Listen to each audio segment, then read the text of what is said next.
गर्मियों का मौसम चल रहा था।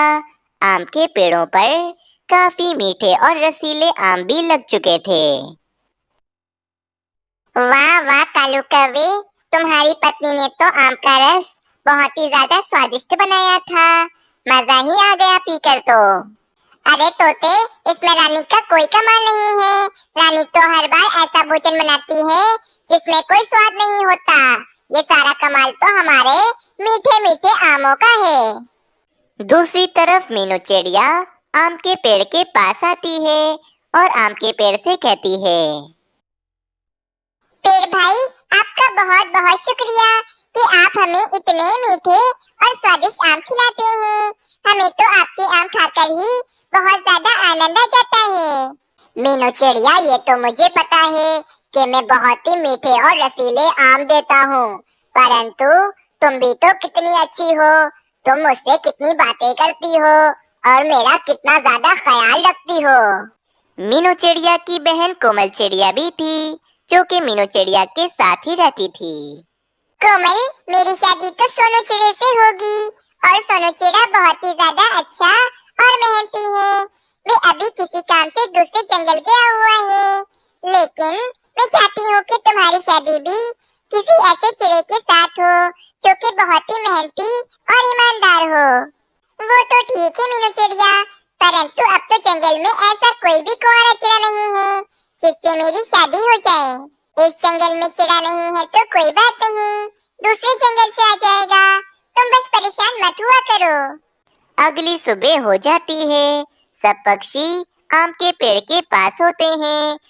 अरे पक्षियों, आजकल मीनू चिड़िया बहुत परेशान है क्योंकि उसकी छोटी बहन से शादी करने वाला जंगल में कोई भी कुंवारा चिड़ा नहीं है। हाँ, ये बात तो तुम ठीक कह रही हो बुलबुल। ना जाने कोमल चिड़िया की शादी किस चिड़े से होगी। अरे पक्षियों, कोमल चिड़िया को छोड़ो और ये देखो पेड़ की टहनी टूट रही है। अगर ये टहनी टूट गई तो पेड़ भाई को बहुत दर्द होगा। अरे पेड़ भाई, ये देखो, आपकी ये टहनी टूटने वाली है। पक्षियों, मैं जानता हूँ कि मेरी ये टहनी टूटने वाली है और मुझे बहुत दर्द भी हो रहा है।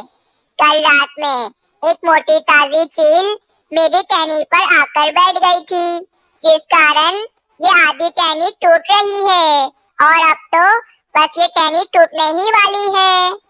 ये तो बहुत गलत हुआ पेड़ भाई। पक्षियों, आज के बाद कोई भी पेड़ भाई की इस टहनी पर नहीं बैठेगा, वरना ये टहनी तो पूरी ही टूट जाएगी।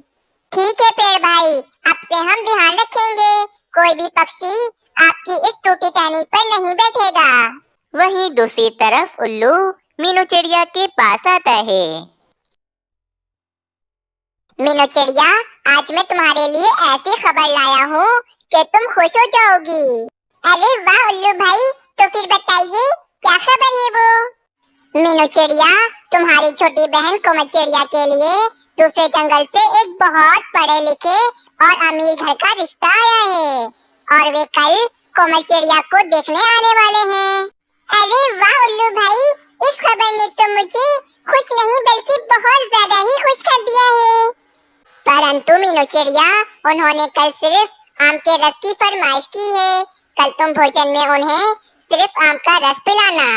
इसमें तो कोई मुश्किल नहीं, हमारे जंगल के पेड़ भाई के आम बहुत ज्यादा ही स्वादिष्ट होते हैं। फिर वे उल्लू वहाँ से चला जाता है। अभी बहुत काम करने हैं मुझे, चलो पहले मैं बहुत सारे आम तोड़ कर ले आती हूँ। फिर मीनू चिड़िया आम तोड़ने आम के पेड़ के पास चली जाती है। मीनू चिड़िया आम के पेड़ के पास आती है और इसे पता न होने के कारण पेड़ की टूटी हुई टहनी पर बैठ जाती है। मीनू चिड़िया के वजन के कारण वे टहनी उसी समय टूट जाती है। मेरी टहनी टूट गई। किसने मेरी टहनी तोड़ी? मेरे सामने आओ। फिर मीनू चिड़िया पेड़ के सामने आती है तो पेड़ गुस्से से मीनू चिड़िया से कहता है, अरे मूर्ख मीनू चिड़िया, ये तुमने क्या कर दिया? मुझे मालूम है तुम जानबूझकर मुझे तकलीफ पहुंचाने के लिए मेरी टहनी पर बैठी थी, जिस कारण मेरी टहनी टूट गई। ओह, कितना दर्द हो रहा है मुझे। मैं क्या करूं तुम्हारा? नहीं पेड़ भाई, मुझे तो पता ही नहीं था कि आपकी पैर की टहनी पहले से ही कमजोर है, वरना वरना मैं बैठती ही नहीं आपकी पैर की टहनी पर। मीनू चिड़िया, मैं तुम्हें कभी माफ नहीं करूंगा। चली जाओ यहाँ से और दोबारा कभी यहाँ मत आना। और हाँ, तुम्हारी यही सजा है कि सब पक्षी मेरे स्वादिष्ट आम खाएंगे, सिवाय तुम्हारे। अरे, ये आप क्या कह रहे हैं पेड़ भाई? मुझे तो आज आम की बहुत जरूरत है, क्योंकि कल कोमल चिड़िया को देखने के लिए रिश्ते वाले आ रहे हैं और उन्होंने खास तौर पर आम का रस पीने की फरमाइश की है। अगर आप ऐसा करेंगे तो कोमल चिड़िया की शादी टूट जाएगी।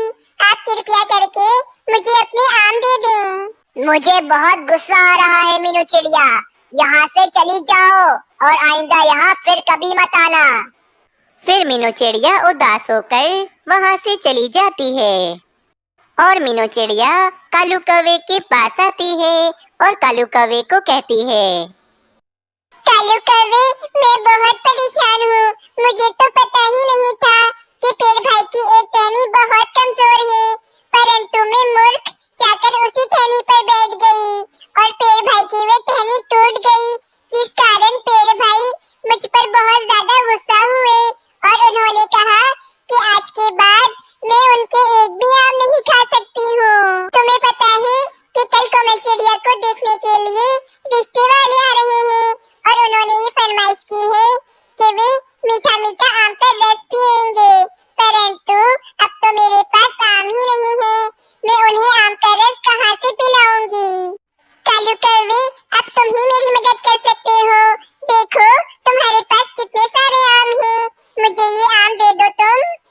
मीनू चिड़िया, पेड़ की टहनी तुमने तोड़ी और सारी गलती भी तुम्हारी, तो फिर तुम आम मांगने हमारे पास क्यों आ गई हो? देखो रानी कौवी, कालू कौवे, जब तुम दोनों मुश्किल में होते हो तो मैं ही तो तुम दोनों की मदद करती हूँ। आज मैं मुश्किल में हूँ, तुम दोनों मेरी मदद करो। नहीं नहीं मीनू चिड़िया, अगर पेड़ भाई को पता चल गया कि मैंने तुम्हें आम दिए हैं तो पेड़ भाई कहीं मुझसे नाराज भी हो सकते हैं। ना बाबा ना, मैं ऐसा कोई रिस्क नहीं ले सकता हूँ। तुम जाकर अपना कहीं और बंदोबस्त कर लो। कालू कौवे की बात सुनकर मीनू चिड़िया उदास होकर वहाँ से चली जाती है। अब कुछ नहीं हो सकता है कोमल चिड़िया, कल रिश्ते वाले आएंगे तो, परंतु तुमसे बिना रिश्ता किए ही वापस चले जाएंगे। मीनू चिड़िया, इसमें सारी गलती तुम्हारी है। तुम बेचारे पेड़ भाई की टूटी हुई टहनी पर बैठ गई, जिस कारण उनका दर्द और भी ज्यादा बढ़ गया है। कोमल चिड़िया, अगर मुझे पता होता तो भला मैं पेड़ भाई की टूटी हुई टहनी पर क्यों बैठती? अच्छा कोमल चिड़िया, तुम सो जाओ, मुझे बहुत प्यास लग रही है, मैं नदी से पानी पी कर आती हूँ। ये कहकर मीनू चिड़िया नदी से पानी पीने के लिए चली जाती है। मीनू चिड़िया जा ही रही होती है कि उसे कहीं से चीखने की आवाजें सुनाई देती हैं। बचाओ बचाओ, कोई तो मुझे बचाओ, कोई मेरी मदद करो। ये तो पेड़ भाई की आवाज लग रही है, मुझे फौरन उनके पास जाना चाहिए। मीनू चिड़िया फौरन आम के पेड़ के पास जाती है।